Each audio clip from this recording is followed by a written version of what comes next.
Meanwhile, there's been an insane legislative response to, in particular, the campus protests. The latest entry into this book is Marsha Blackburn, who previously said that student protesters should be put on a terrorism no-fly list.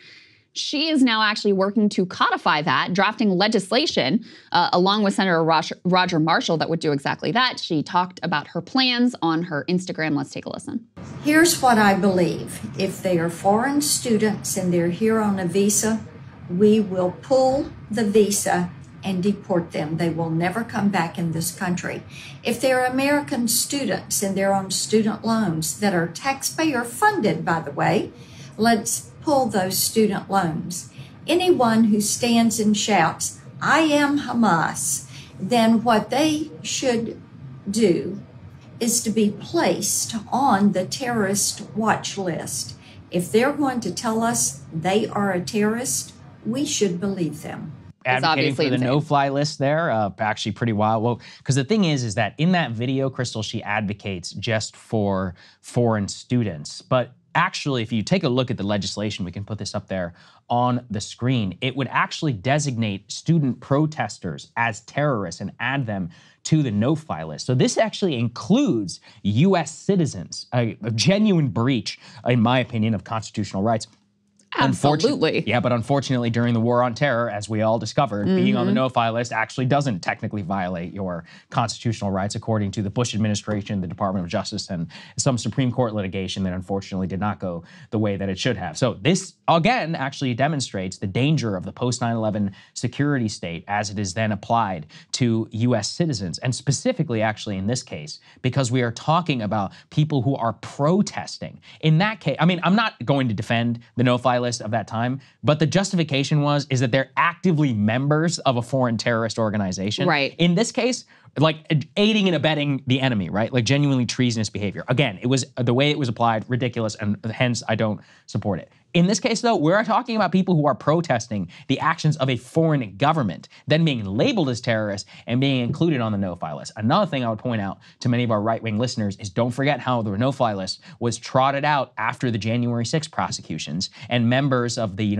Trump, or whatever, pro-Trump MAGA people were also placed on the no-fly list as well, debanked, and basically had the power of both the state and the non-institutional parties or institutional non-governmental organizations thrown at you. We're watching the exact same thing happen and play out right here. I mean, it is so clear that why it was so important to oppose things like this at the time during the war on terror, because you could see the way, even though the public was all behind it and it felt good, yeah, we're going to make sure these terrorists can't fly and we got to keep ourselves safe. Like it was very understandable that the public had that sentiment. But you had to look at the details and say, well, how else could this be used? How is it being used? There's literally no judicial oversight of this. It's kept secret who's being even put on this list. Those were all massive problems and red flags at the time. And now the way that we see it's being used against American citizens, who it would apply to, like, these kids who are camping out on their campuses. They get charged with trespassing. Boom. You're a terrorist and you're on a no-fly list. Like, that's crazy. It's absolutely crazy. If you look at that text, that's not the only legislative initiative either. We didn't pull an element for this one, but I was just telling Saagar this morning, there's another bill that was introduced by Andy Ogles of Tennessee and Jeff Duncan of South Carolina and Randy Weber of Texas that would send college protesters to Gaza for 6 months. If they, I believe a similar thing, if they were charged with trespassing or some sort of broke a window or whatever, then they would be sent to Gaza for 6 months. And the thing that Andy Ogle said about this is they wouldn't last a minute there. And it's yeah, that's their point, is that Gaza is under massive assault and people are being starved. If you support that, maybe you're the one that should be sent to Gaza. If you think the Israeli military is so humane and everything's all well and good in Gaza, perhaps you're the one who should go and tell us how great it is. Tell us how much aid is going in. Let us know how it's going there. Yeah, that's so. Just the climate is, I've never seen anything. Even going back to the height of the war on terror, I genuinely have not seen anything quite like what we're I experiencing still think now. the war on terror was worse. Freedom fries and all that. Let's not erase some of the other insanity that happened at that time. The other thing we can point out too, let's put this up there on the screen. And I guess what makes it crazier is that we are displaying significant similar levels of hysteria on behalf of a country and of a conflict of which we are not even technically the primary actor in. And I think that is what is so galling. Here we have from Jewish Insider, House bills will ask the U.S. Holocaust Museum to develop curriculum on the October 7th attack, creating resources for secondary schools and elementary schools to teach about October 7th and subsequent anti-Semitic and anti-Israel sentiment. Now, the reason you should all be very afraid of this is because, unlike the Andy Ogles bill, this thing actually has a chance of going somewhere. It probably will pass. Going somewhere. Wouldn't you think?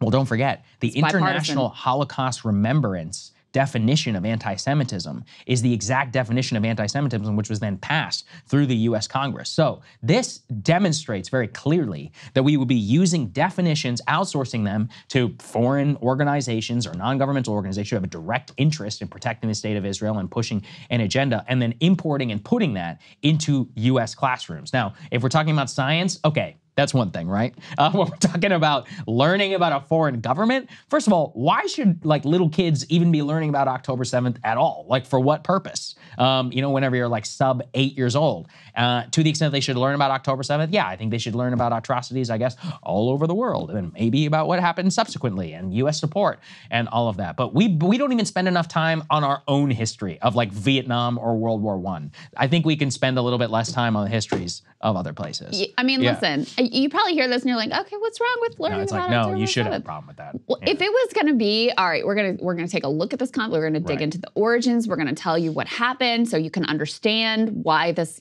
continues to persist and the nature of the occupation. No. That's not what you're going to get from this Josh Gottheimer bill. The bill requests the new curriculum include information about the October 7th attack, how the history of anti-Semitism contributed to the attack, not about the land dispute and the occupation and the blockade, but the history of anti-Semitism, as President Biden said, the ancient hatreds and desires, right? That's the only thing that led to October 7th. Okay, even though there were many non-Jews who were killed on that day, by the way. It's also going to talk about the quote-unquote spread of anti-Semitism and anti-Israel rhetoric on campuses, conflating, of course, anti-Semitism and anti-Israel rhetoric, and the spread of anti-Israel rhetoric on social media.